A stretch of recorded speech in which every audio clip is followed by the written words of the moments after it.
Hello, everyone. Sidekickjason here, continuing on with the Q&A that we've been going through over the past couple of days. I think this is part 8 now, so this has drug on quite a while, but there's still plenty of questions to go through, so I'm just going to try and get through as many of these questions as possible. So appreciate you guys tuning in, and hopefully we can have some fun here.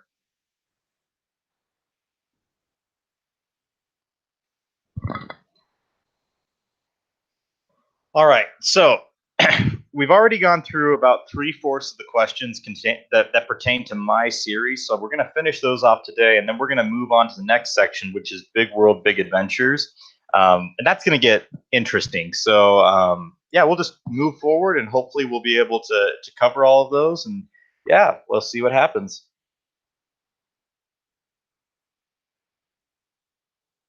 All right. AJ Domes, Mustache Man, Noah Morrison, Luca Dollar, Jennifer Bordonaro, and Zack Attack asked, why did you decide to make your series? How did you plan it?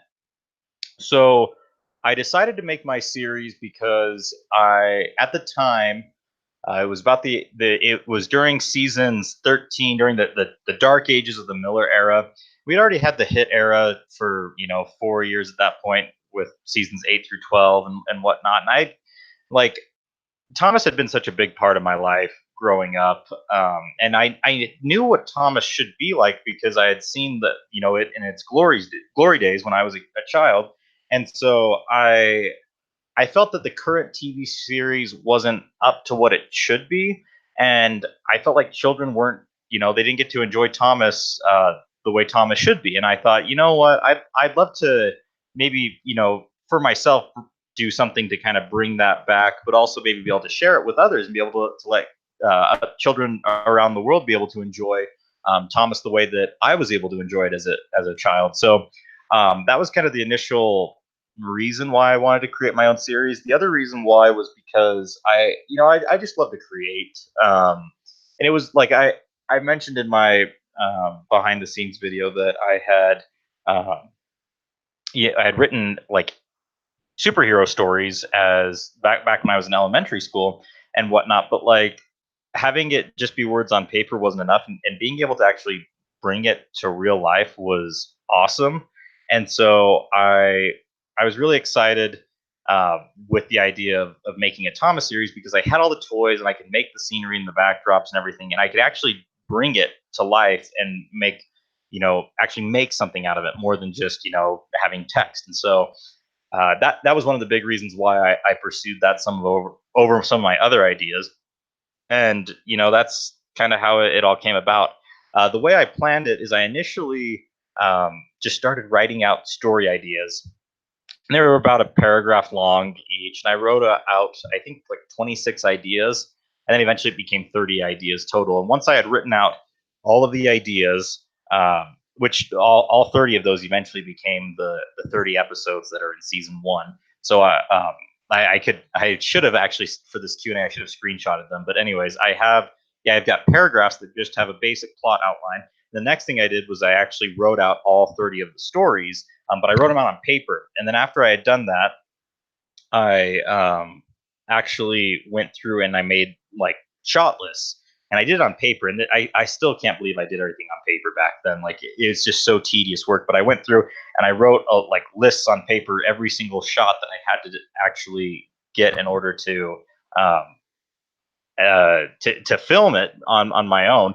And then once I actually wrote it all out, I had to copy them and paste them into the actually I hand copied them with writing it a second time into their specific sets, and then I filmed everything on those sets, and then I put it back together.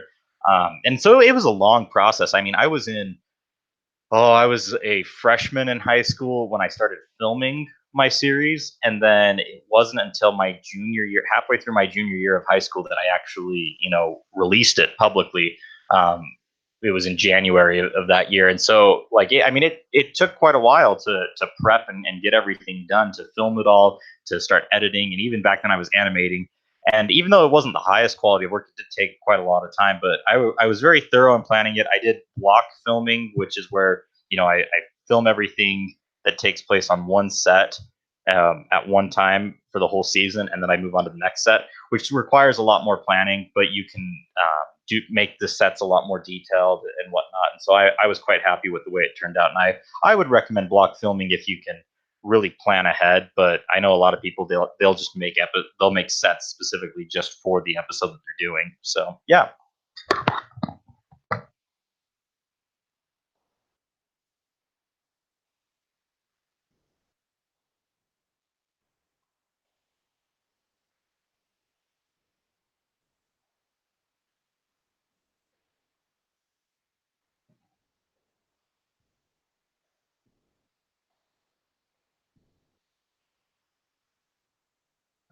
Okay, next question.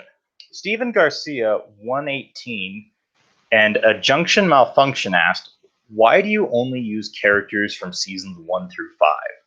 So there was a couple reasons behind that. Initially, um, like I said, I wanted to focus on Thomas the way that I knew it as a kid. Um, I gotta here. I need to stop just for one moment. My wife is calling me. It sounds like it's something urgent, so I will be back in just 1 second.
Okay, sorry about that.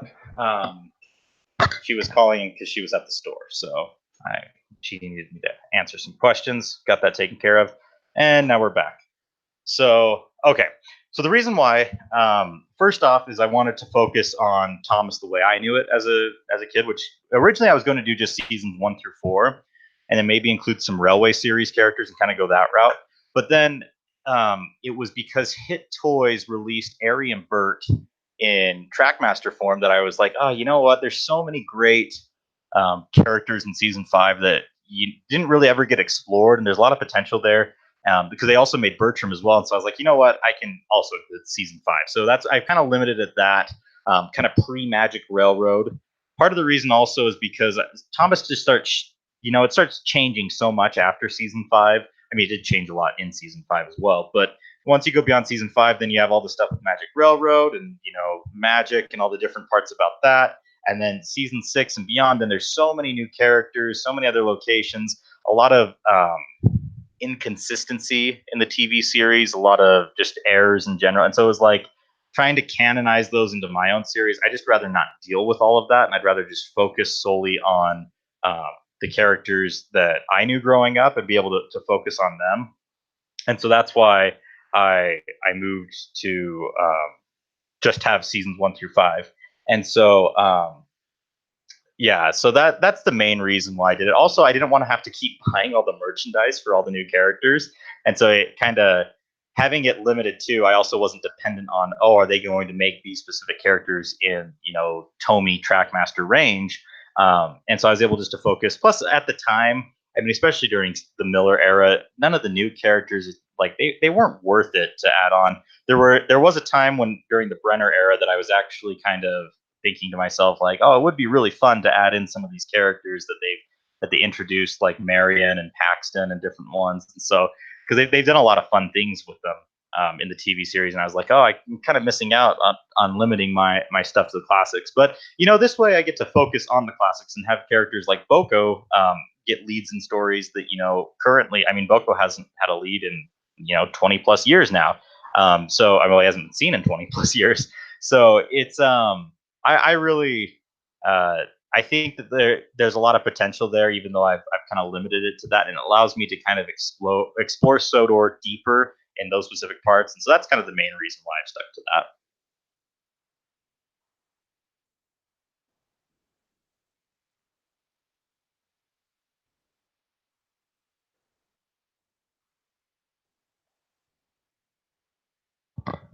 All right. King Percy fan '06 asked, "Why do you put engines at the end of your videos?" So this question was asked obviously back at the beginning of the when the Q&A was announced, and at that time my end cards were all just it was a random selection of characters that would ask the viewer to subscribe at the end, and it was based on Diesel D199 had a video had done it for a couple of videos where he had Thomas there that said like, oh, click the green truck to watch more videos, click the red truck to subscribe, and I liked that idea, but I wanted to.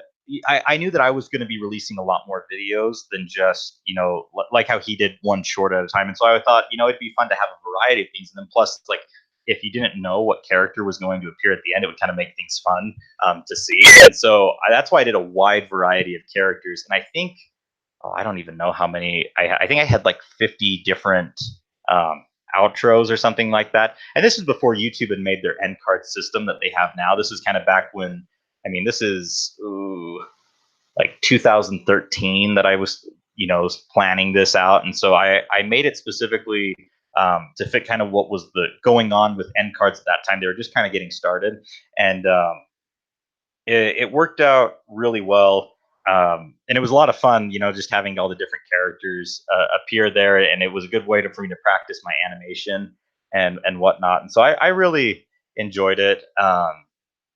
And I think a lot of people enjoyed them as well. The reason why I moved away from doing that, though, is because I actually sat down with one of my marketing slash advertising professors who he actually works for Google and a couple of other big companies doing research for them. And I talked with him about what would be like kind of the best practice. And so I worked out with him what I have now, which is that you can see that I've got like one main video there in the center that's kind of larger. It's got the gold border that shines, and then you've got the icon, the subscribe button on the side, and that's kind of what we came up with there at the end, and I've just focused on that. But it was really fun doing the characters, but it's kind of become dated because it was 30 seconds long, and YouTube's end cards can only be 20 seconds long, and so I've just I've moved away from it, but it was really fun to have at the time, and I'm glad I got good use out of it. I think most of my really popular videos have that end card too, so it's been seen by a lot of people, and it's been fun. So yeah.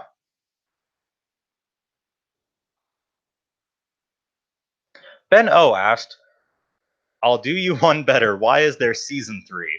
So there were.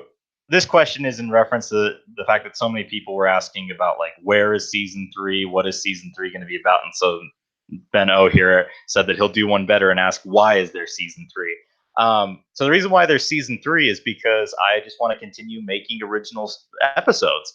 I've enjoyed what I did in seasons one and two, and when I was writing um, what when I wrote my seasons out, I actually wrote episodes beyond just the season itself. So that way, I kind of always was forcing myself for the series to continue on. So when I filmed my first season, I obviously filmed 13 episodes of season two that were the standard gauge episodes. Then in season two, when I filmed the narrow gauge episodes, I actually filmed 10 narrow gauge episodes that are going to appear in seasons three and four and potentially season five in the future. So I technically do have some stuff already filmed. I'm missing a few clips on those ones in particular, but I've always just kept it moving forward. So, and the reason why I just want to keep doing it is because I've had a lot of fun, creating my own stories. It's a great creative outlet for me.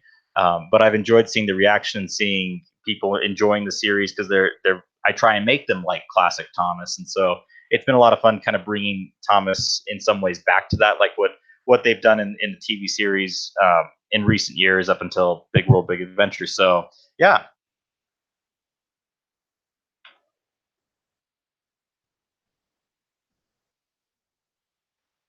All right. Joseph Rogers asked, "Will Boulder be in your series?" So the picture there on the left is the Tomy wind-up Boulder that you can find. It's the capsule play rail ones, and I really like it. I think that's the one that I will use in my series. So Boulder hasn't appeared yet, and he's not going to be in seasons three or four. He, I want to have Boulder come back, but specifically have something big. I think I want to do like an episode that'll be like Return to Boulder Mountain or something. Maybe even make it like a mini special or a special. I don't know. Because I feel like there was a lot of untapped potential in the whole Rusty and the Boulder episode. There was a lot of mystery to Boulder as a character because it's like, why does like it's just a boulder? How can he, he's able to have a face, he has emotion and whatnot. Like obviously, he's haunting Rusty there because he's been disturbed, and you see that at the end with his face kind of appearing there that clearly something uh, there's something about it. And in some ways you could tie that to he's a rock and has a face, and the trains have faces as well, and so maybe there's something there.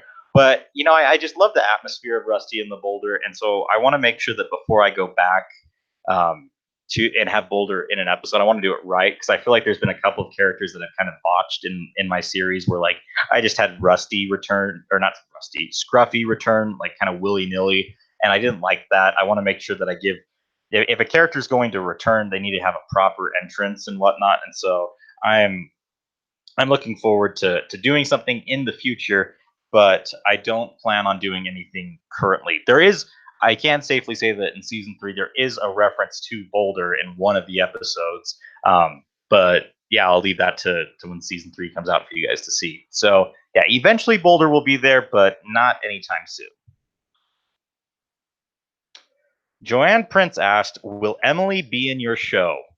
No, Emily will not. So, um, kind of a funny thing with Emily. I actually really did not like Emily as a kid. So Emily came out towards the point where I was obviously kind of growing out of Thomas. I was getting older, and Emily just kind of represents everything about Thomas that happened to the series that I don't like.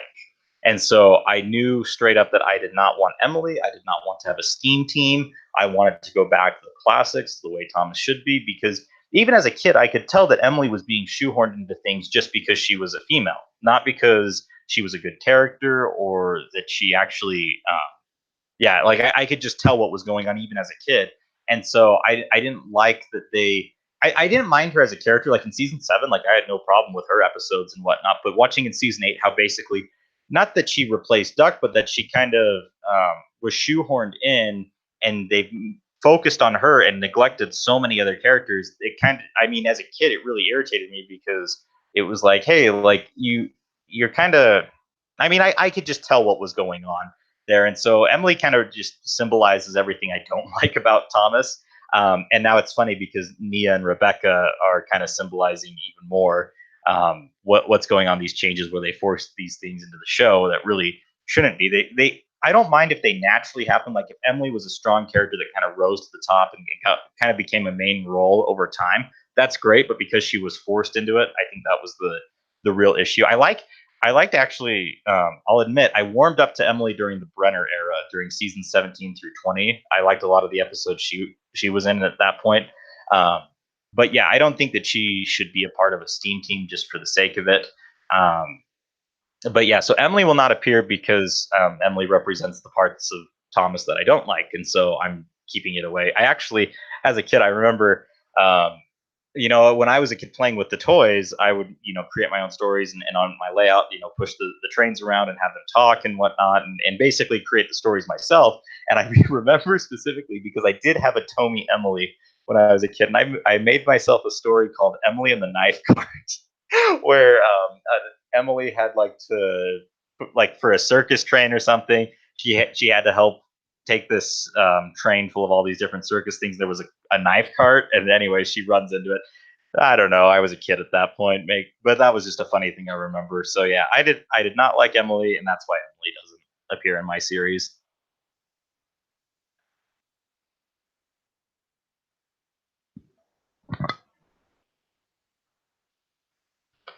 All right, Awesome Train 77 asked, "Will there be a season 4 in your series sometime after season 3?"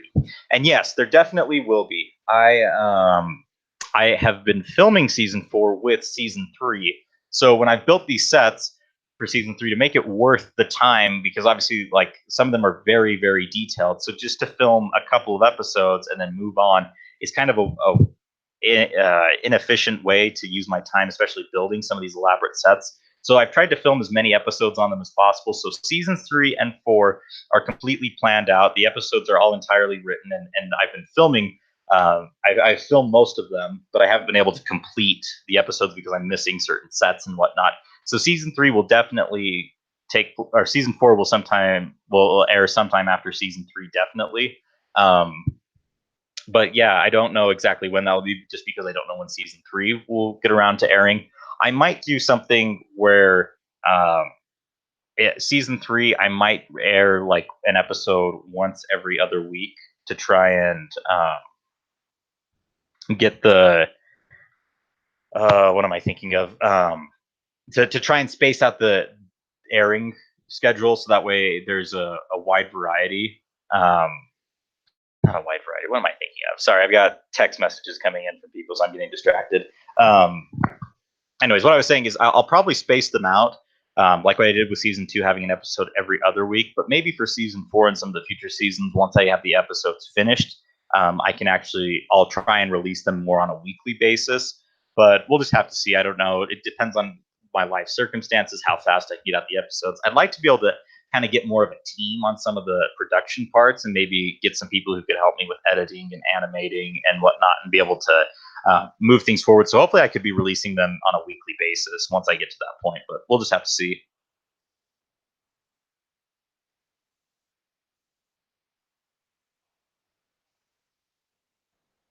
Okay. John, the TV show fan 01 asked, will there be any more season 5 characters in your Thomas series? And yes, I think I've already answered this before yesterday in some of these questions. I will cover season 5 characters. My plan is to actually have at least one episode that in my series that elaborates more on each character that was introduced in season 5. Ari and Bert have a 4-part story in season 3 that I really like. I know Derek has like 1 or 2 episodes in season 3.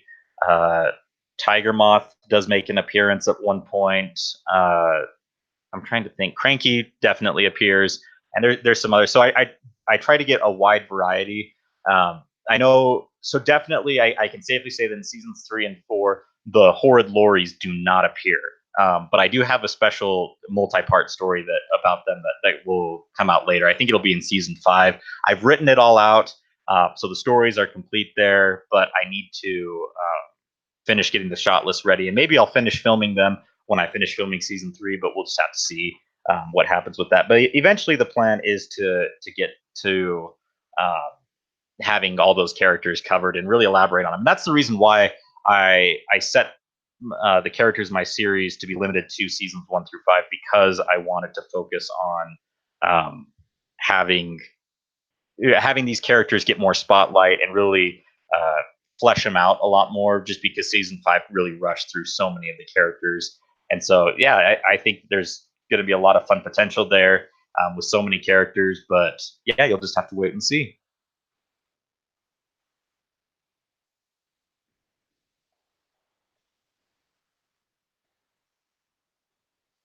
Ready Productions and Zack Attack asked, will we see Diesel 261 in your series? And yes, you will, definitely. He has at least one episode in season 3, maybe two, I can't remember. But there's a reason why he comes back to Sodor, and there's some more episodes with that. And so, yeah, he's a fun character. I kind of wish I redid his custom, as you can see there on the left. I like, it was pretty good, but I think I could do better. I really wish I could get a face that was the right size so that way, instead of having the Diesel 10 face, it could be more of the D261 face that we all know. Just because he's got such a different personality than Diesel 10. Like, you look at that face, and D261 looks devious, but I don't feel like that's D261's personality. I feel like he's just more snobby and tries to be all high class and whatnot. But anyways, yeah. So he does appear. There were more stories that were written about him that I did not actually include in season 3. But I will eventually get to those later. I have them, on my list of things. It was just when I had to prioritize which stories were most important to include in season 3. That's what I focused on. So Eventually, he will get a lot of stories to himself, but in season 3, he just gets a few. So yeah.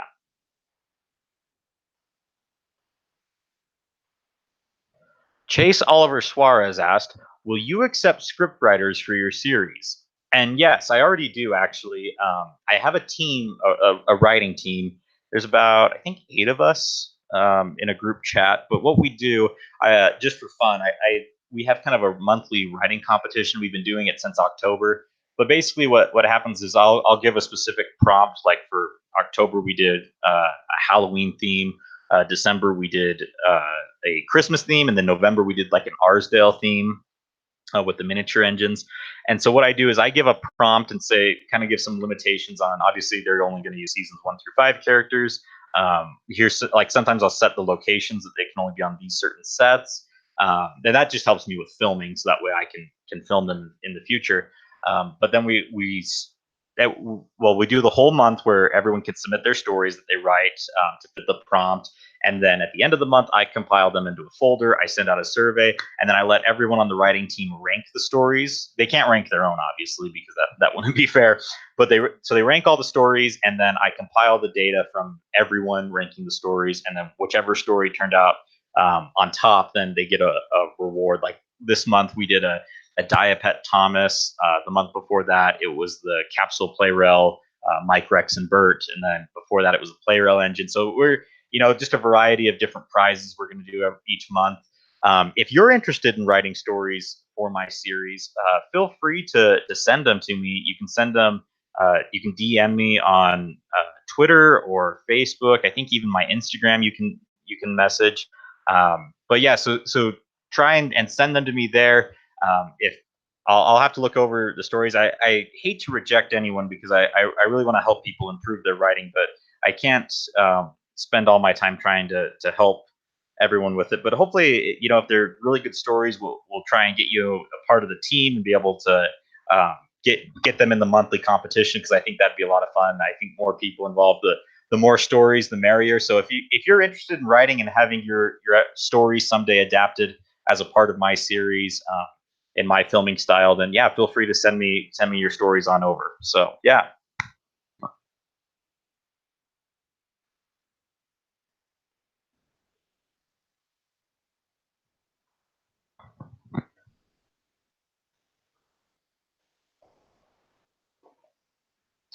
Night Train asked, "Will you ever do a complete episode remake?" And yes, that is the goal in the end. I mean, I know that so much of my channel over the past year has just been these little clips, which I can get kind of tedious after a while, because it's like, where's the full episode? You want to see it, and I wish I could upload the full remakes. I sadly just don't have enough footage because I've only filmed on so many sets. So while I have a wide variety of clips from all the different seasons, there's only just a few episodes that I actually have enough footage for the full remake.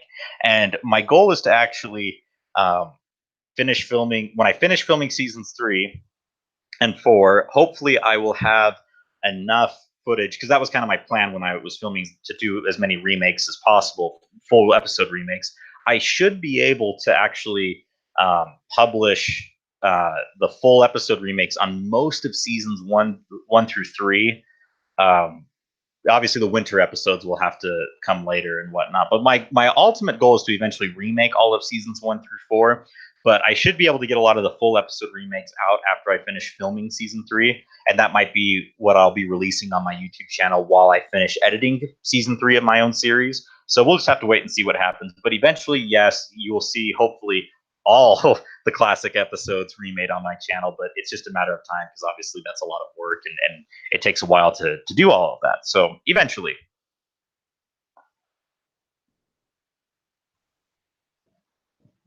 Will Thomas 199 asked, "Will you ever do a mini series?" Um, well, so this question was asked back when I was I was mainly releasing season 2 at the time, and I didn't really have any other miniseries. I was kind of releasing clips too. I mean, one could say that there's been several miniseries now on my channel, and the fact that I've had the classic clip remakes, the classic clip comparisons, the behind the scenes vlogs, So there's kind of been other mini series. I did have a mini series idea that involved Toad, um, and it was. I won't go into too much detail because I might actually still pursue it, but I really was considering it for quite a while, but it just seemed like it was going to be too much work, and I'd rather um, focus my attention on my own original stuff and growing my channel. And I just didn't feel like the Toad mini series was going to be satisfying enough to me creatively to be worth the time. And I didn't think it was also going to really help drive traffic to the channel. And it just overall just didn't seem like it was going to be worth it. But I may still pursue it in the future because there was a lot of fun ideas in it. But I want to prioritize getting my own actual series out, especially because there's such a long break right now between seasons 2 and 3. So maybe eventually I'll do a mini series, but we'll just have to wait and see.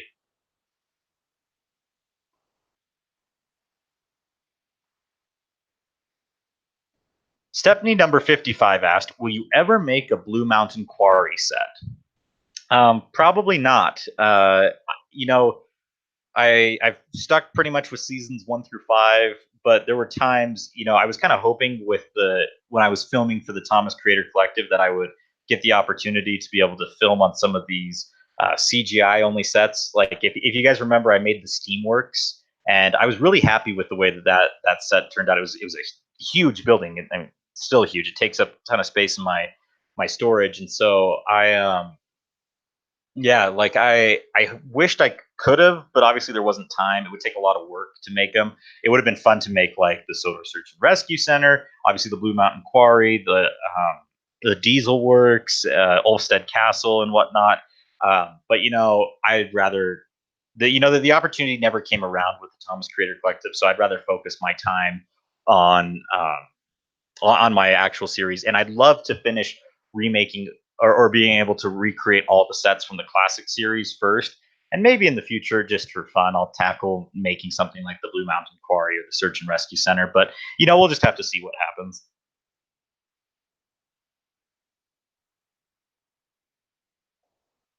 Okay. Thanks for watching. Let's go to our next one.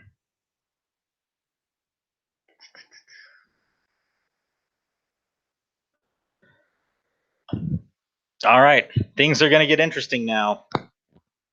We are going to discuss Big World, Big Adventures. So, um, a couple of things about this before we dive into it. So, this has been a source of contention amongst the Thomas fandom for quite a while now, and so I want to make sure that lay out some ground rules before we go into that. So, first of all, these thoughts are my own opinion on the matter. You may think differently, and that's totally fine. If you like Big World, Big Adventures, that's your choice, and that's fine. I don't have anything against you. I especially don't have anything personally against you if you like Big World, Big Adventures. I expect though in this that we can at least have mutual respect for one another. I'm not. I don't plan on going out and attacking people for liking Big World Big Adventures. Surprisingly enough, there is a portion of the fandom who does like Big World Big Adventures, and oftentimes I found that those people tend to be ones who like more than just Thomas. Usually, I've seen that they also like My Little Pony or some of these other series, and that's fine. There's nothing wrong with that. For me personally, as someone who's a fan of just Thomas, I don't like the direction it's going, and I'm obviously going to express that opinion here. But that doesn't mean that I have anything against you if you think otherwise. And I hope that we can, at least people in the fandom, can have respect for one another concerning thoughts and opinions with Big World, Big Adventures. So these thoughts are mine.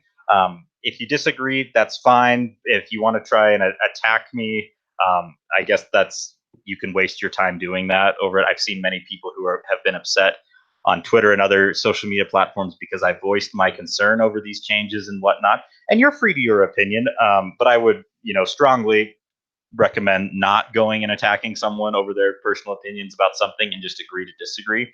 So yeah, kind of laying out some ground rules with that. So we're gonna dive into some topics here that I know cause a lot of contention, but heck, that's the fun of this Q&A. So let's get into it.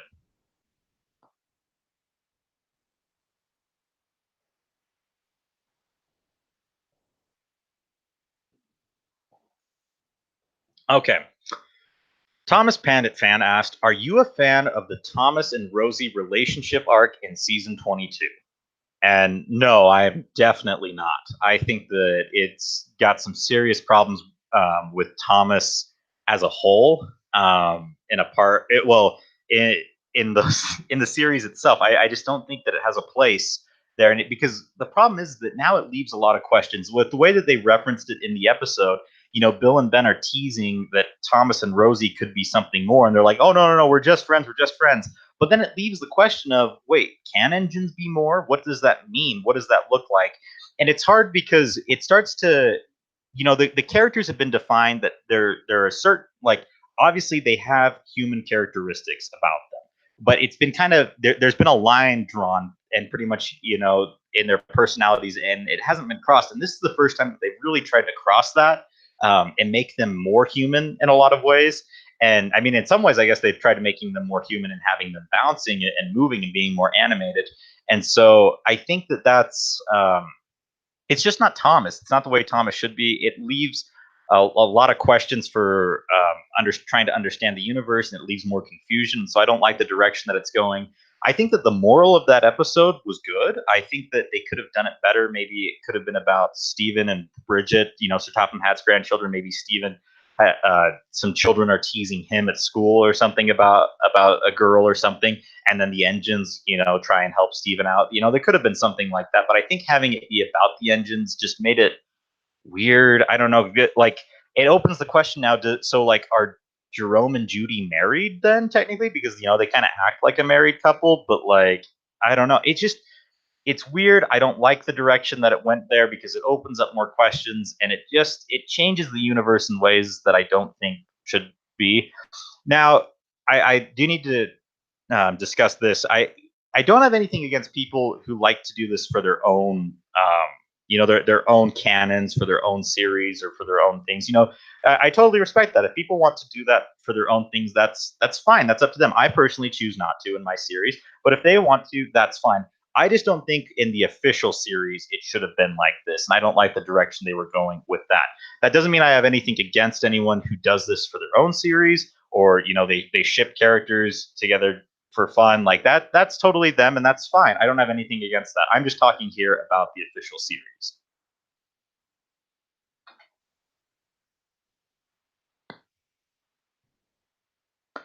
All right, the new Trains Duck asked, "Are you excited for Cyril's return?" Cyril the Fogman. Yes, I was excited when I heard about that. I was like, "Oh, okay, this is interesting." Given the decline of the quality in Big World Big Adventures, it was like, okay, well, they're at least still bringing back characters, so it could be fun to see what happens, and that at least kind of piqued my interest a little bit. Then I watched the episode, and Cyril has very minimal involvement in the episode. He was like, it was kind of fun that his personality, he was kind of like this creepy man in a way that comes out of the fog and stuff, and that was interesting. But it's kind of a shame that, like, that was all we really got, and then we moved on. Plus, I think his character model might actually be reused from someone. I think someone pointed out, like, I think there's been some tweets on Twitter that a post having Cyril in, or the look of Cyril, but showing how he's actually been in the CGI series for many years. Just like, I think having a different color hair, or maybe something. So it's kind of interesting. It was kind of an easy returnee to bring back. But yeah, I mean, Cyril is in season 6 of Thomas and Friends, and so, like, I mean, that's beyond the seasons 1 through 5. So I mean, yeah, it's cool that he's back, but he's not a character that I'm, like, really excited about. But it was fun to see him. So yeah.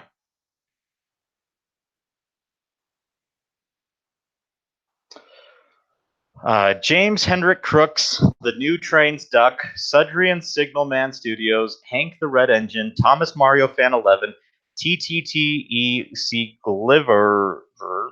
Sorry if I butchered that. And the Brendan Branch Productions asked, "Do you like season 22?" Overall, no, not really. It's quite a sharp decline in quality compared to season 20, 2 seasons prior. I thought season 20 was a great balance between having old classic stuff, but also having new, fresh, interesting stuff that might be appealing more to children, especially with the current direction and trends and things. And so I felt like season 22 just really went off the deep end in a lot of ways. Um, but there were some good things in season 22, so I definitely want to discuss those. I thought season 21 was quite a decline in quality from season 20, but then season 22 really, you know, it makes season 21 actually look pretty good.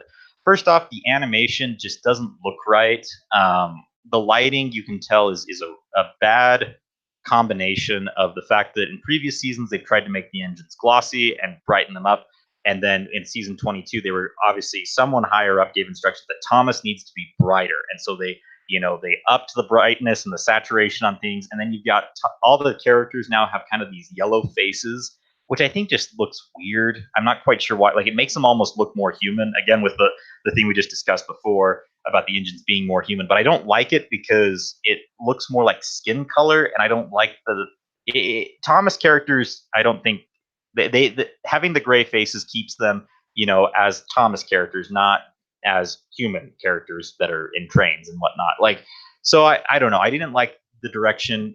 The animation just was definitely poor in general. From what I understand, the reason why they had the layout and the production schedule, or not production schedule, but the episodes were laid out in a specific way that they were. It was because they threw in so much extra animation, and so, like, they really tried to make things flashy and fast. And so because of that, they needed to shorten the runtime because they couldn't pay Jam Filled, obviously, to create 10-11 minute episodes. That are that fast paced and have that much motion and things going on, because that obviously takes more work and more manpower to create something like that and to animate it. So that's why they shortened the runtime to 7 minutes, so that way they could throw in all the flashy animation stuff for the same cost, and then they threw in the same beginning and ending sequences, so that way they could just reuse that and they wouldn't have to pay, obviously, to keep adding those. And then the rehash at the end, or where Thomas talks through the story, was kind of an easy way for them to reuse previous footage while still getting the runtime and whatnot. So that was from my understanding of it. I don't think it was a really good way to do it.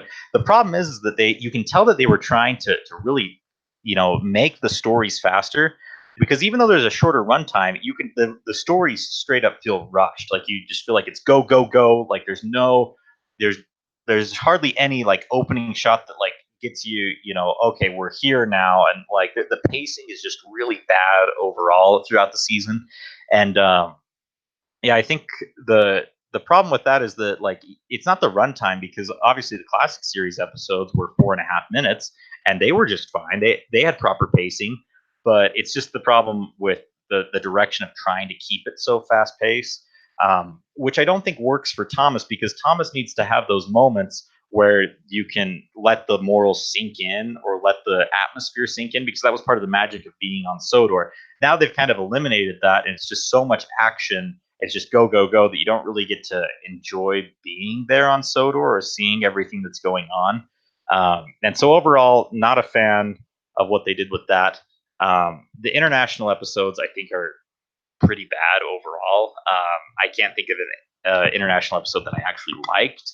A lot of them dealt with, they just kind of, they covered a lot of stereotypes, and the problem is they call it Big World Big Adventures, but it makes the world feel really small in the fact that everything kind of looks like Sodor, and there's so much reused assets and stuff. Like, it just doesn't.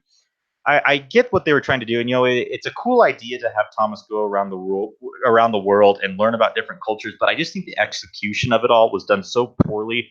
It was clearly done as kind of a desperate marketing attempt to revitalize Thomas and try and knock off Paw Patrol and whatnot.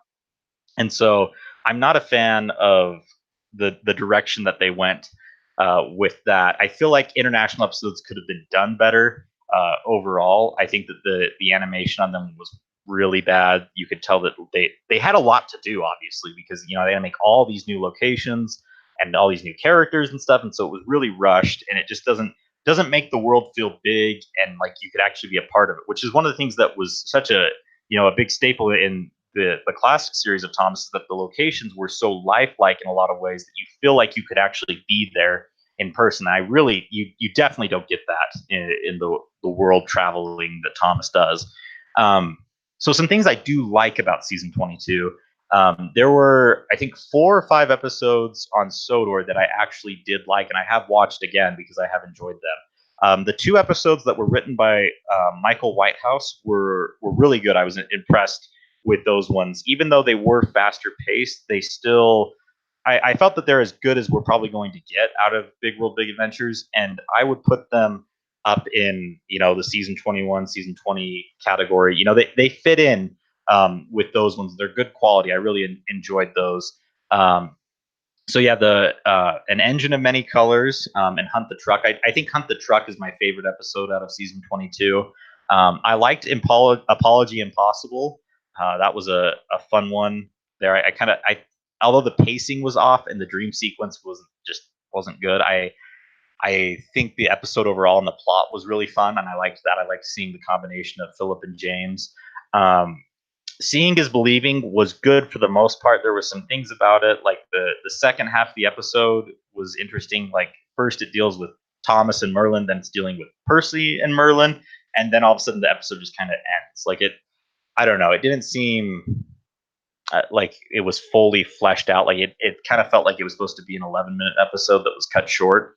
But anyways, yeah. So there were those episodes. A School for Duck, I didn't like really, and I didn't think Dexter was that good of a character. I thought it was a poor rehash of Old Slow Coach that was just really poorly done. I don't understand why Duck was looking for coaches when he has, the slip coaches were his, but for some reason Edward had them. I also didn't understand. It just really was like it just didn't fit especially the past few seasons where suddenly Duck, journeys all around the island to find a single coach. Like it just didn't really fit the Thomas that we've come to know over the past couple seasons, where Sodor it does have order and it does run like a railway and whatnot. It felt a lot like a Sharon Miller episode with that. I think there was another episode that I liked, but I can't remember off the top of my head. I was not a fan of Thomas's animal arc. Um, what other episodes was I not a fan of? I'm trying to think. Um, I've tried to like push a lot of these episodes out of my mind, just because I don't like them in a lot of ways. Counting with Nia was okay. It could have been done a lot better. I think it was kind of in poor taste to have the first African engine that they were trying to promote like be illiterate. I don't think that was a good choice there. I get what they were trying to do in the fact that they don't that someone who comes to a country obviously doesn't understand everything. And I think there was a good lesson behind it and a good moral, and I liked the concept of it. I think it was just poorly executed, and they could have done it better in a lot of ways. Um, but yeah, I'm trying to think what else. Forever and Ever, I wasn't a fan of. I mean, it was okay overall, but yeah, I don't think it was a good episode. Really fast paced. Henry leaving was done very poorly. Um, yeah. Oh, I remember another episode that I like.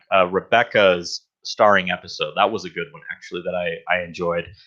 Her and Gordon with Flying Scotsman and whatnot. I felt like that was a very, it was faster, but it kept things.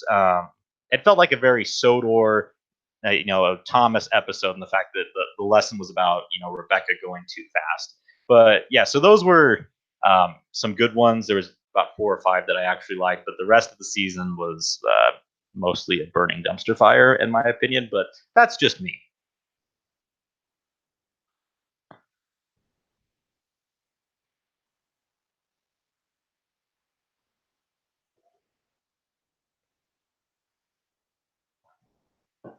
All right.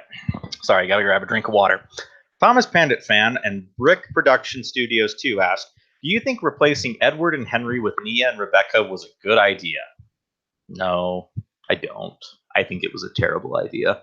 Um, I can see what they were trying to do, and I'm all for equality and having it be gender balanced. Like I get that, but I think it sends a pretty bad message to children, especially if a child's favorite character was Edward or Henry. Can you imagine being being at that young age and being told basically that the reason why they were kicked out of the main cast was of the because of the engine's gender? Or yeah, like, and so I think it sends a bad message in the fact that, like, you can you can get away with doing things all if for the sake of equality or these different things. I think it wasn't a good idea. Now, I think that it could have been if they wanted to truly focus on actually making Thomas more gender balanced, which I think that there's nothing wrong with doing that.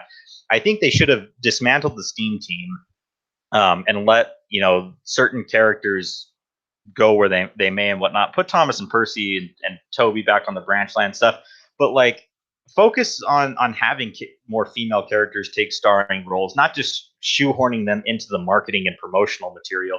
Like obviously you can tell that it. I mean, truly, you can tell that having equality is not the goal of the show because their focus is just to have the marketing material so that way people think that the show is that way. Because look at Rosie. I mean, Rosie, like they repainted her.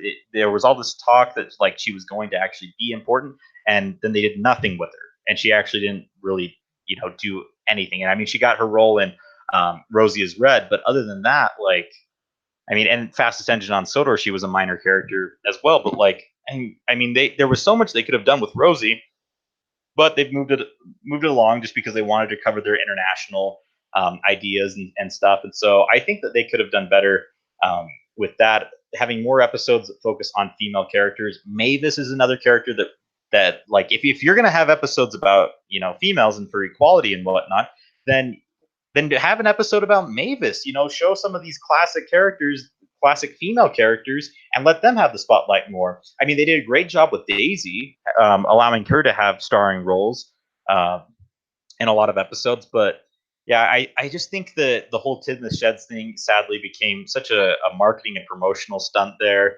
And I think it's really in poor taste to have Edward and Henry uh, be moved away, especially like it just doesn't logically make sense. And the dumb thing is that they're playing the kids for stupid.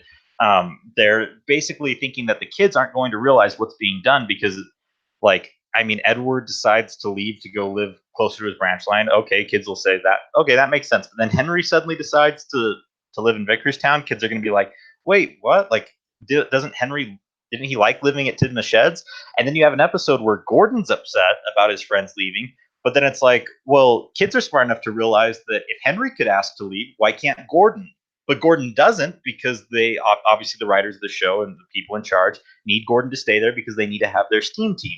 So overall, no, it was a terrible idea. It could have been done so much better. Like having Rebecca as a character, like Rebecca's a good character, and I think having her a female character that kind of rivals Gordon is a fun idea.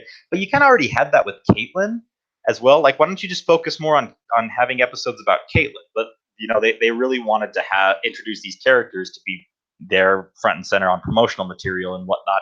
And Caitlin was already an existing character. Nia, I think, like, I'm not a fan of her coming to Sodor. She has no place there other than, like, apparently she was homeless, so she just started traveling the world, and Thomas followed, and then they ended up on Sodor, and so now she kind of is just there. But the problem is Nia doesn't have, like, a particular role on Sodor. She needs to have a job or a location or something to do. She's just kind of there and floating, and obviously she's just there solely to be so that way the show can claim diversity and whatnot. And I just don't think it was a well thought out or well, like, it was clearly rushed the way that they did it all. So yeah.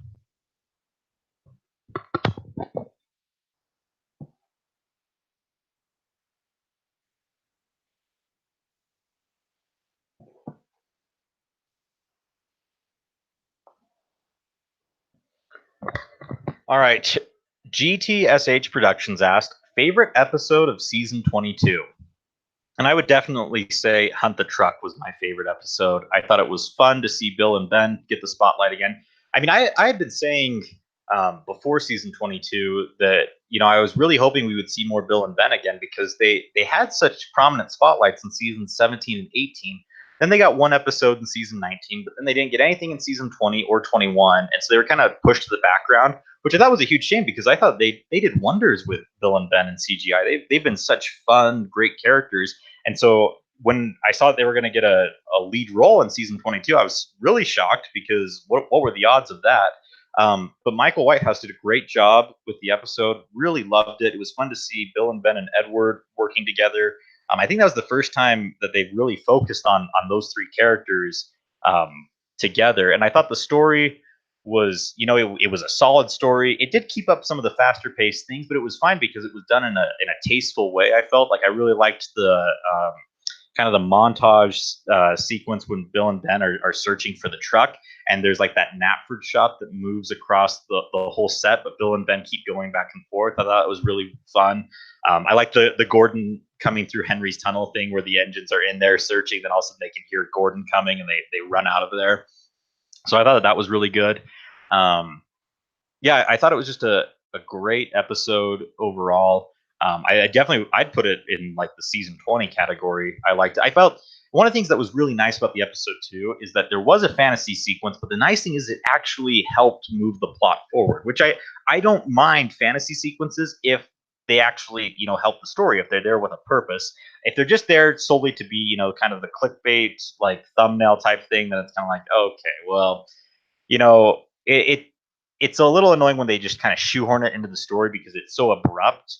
Um, but yeah, so I really liked how the fantasy sequence helped the viewer understand why it was so important to find the truck and whatnot.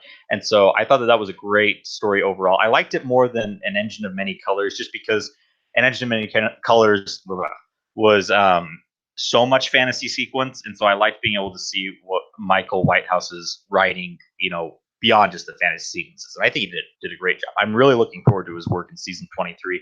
I mean, that's really the only thing that's going to probably get me to watch season 23. So I'm excited for that.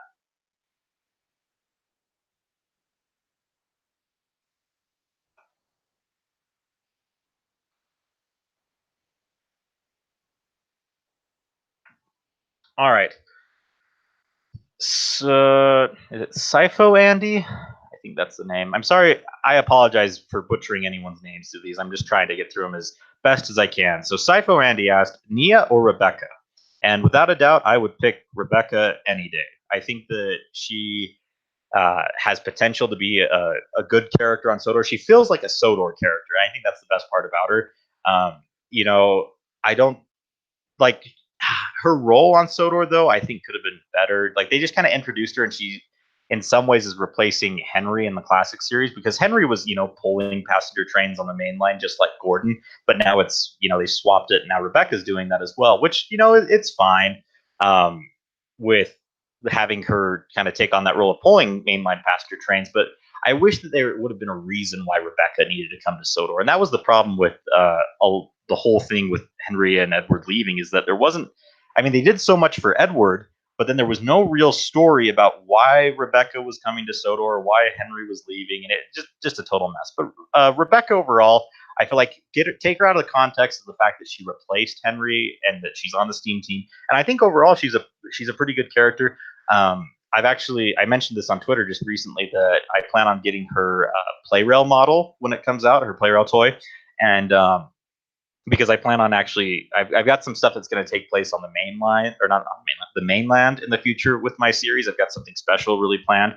And so it'll be fun to actually take Rebecca and customize her to fit a more realistic, to have her in more realistic colors and incorporate her in there and being able to see an engine. I can't remember the name of her class, but I know that it's a fairly common, well-known type of engine, and so it'll be fun to have that be on Sodor, especially because her Playrail toy was really well designed, really solid. I think my only complaint is that the buffers weren't painted, but other than that, just a great toy. So yeah, Nia.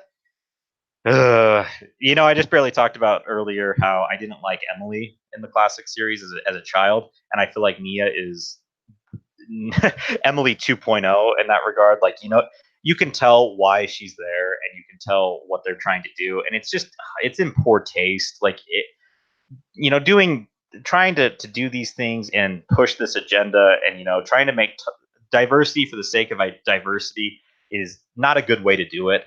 Yeah, I was just in an ethics class this last semester in college, and there was a lot of talk about, surface level diversity versus deep diversity, and so much of our society focuses on service level diversity. And there's a friend of mine who's actually I work with him, and he's black, and it's funny because most where we live, most people are Caucasian white, and people always think that, oh, because our friend here is a part of our group, that's making our group look more diverse or ethnic and whatnot.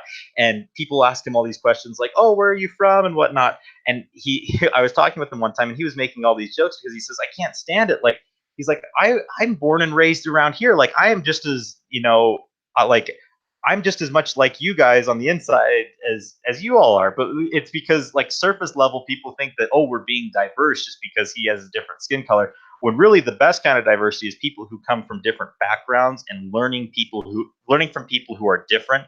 And that's like really the kind that businesses should try and promote. That was one of the big things that we talked about in one of my classes, is that you want to look beyond just surface level diversity and try and really come to understand people who have different opinions, different backgrounds, and that is ultimately the benefits of diversity, not just looking at surface level. And Nia is just purely surface level there, and I think it's a um, terrible decision that they made, because it's just poorly done. I think it kind of does it does kind of a reverse effect on some things in regards to representation, and so I just really don't like a lot of the things that they've done with Nia. It could have been done better. I have nothing wrong with an African engine coming to Sodor, obviously, but it was just done so poorly and rushed, and I just don't like it overall. I think if Nia had a reason to be on Sodor, and if Nia had a specific place or a specific job, some purpose, beyond just being in the main cast of characters for some odd reason, like, I think she could have been done a lot better. But yeah. Anyways, those are my thoughts on Nia and Rebecca.